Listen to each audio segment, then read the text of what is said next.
ചേട്ടാ ചേട്ടാ excuse me ഇതേതാ ബ്രീഡ്?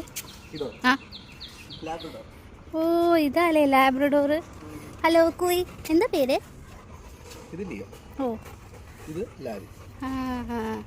ലിയോ ലാവി. എന്തായാലും മൂന്നാമതൊരു പെറ്റില്ലാത്തത് വളരെ നന്നായി. രോഹിത്തിനാകെ 2 കൈയേ ഉള്ളൂ. 2 കൈയിലും ഓരോ ലീഷ് വെച്ചിട്ടാണ് ഇപ്പം ലിയോലാവിനെ നടത്താൻ കൊണ്ടുപോകുന്നത്. എന്തൊരു കഷ്ടപ്പാടല്ലേ. ഒന്ന് സഹായിച്ചൂടെ എന്ന് നിങ്ങൾക്ക് ഇപ്പോൾ ചോദിക്കാൻ തോന്നും. സഹായിക്കാനുള്ള മനസ്സൊക്കെ എനിക്കുണ്ട്, പക്ഷേ വരാനുള്ള മനസ്സ് ഇവർക്കില്ല. ഇവരുടെ കയ്യിലുള്ള സ്നേഹം മൊത്തം ഇവർ രോഹിത്തിന് മാത്രമാണ് കൊടുക്കുന്നത്. അപ്പം എൻ്റെ പണി എന്താണെന്ന് ചോദിച്ചാൽ 3 നേരം ഭക്ഷണം ഉണ്ടാക്കി കൊടുക്കുക, ഇവരെ കുളിപ്പിക്കുക, അപ്പി കോരുക, മൂത്രം കഴുകുക, ഇതൊക്കെയാണ്. നിങ്ങളോട് ഇതൊക്കെ പറയുമ്പോൾ എനിക്ക് ഇത്ര ദേഷ്യം വരുന്നുണ്ടെങ്കിൽ നേരിട്ട് കണ്ട എൻ്റെ അവസ്ഥ നിങ്ങൾക്ക് ഊഹിക്കാവുന്നതല്ലേ ഉള്ളൂ. എന്തൊക്കെ വന്നാലും ഇതിങ്ങനെ വിട്ടാൽ പറ്റില്ല. ഇതിലേതെങ്കിലും ഒന്നിനെയും കൊണ്ട് ഞാൻ പോകുമെന്ന് ഞാൻ തീരുമാനിച്ചു.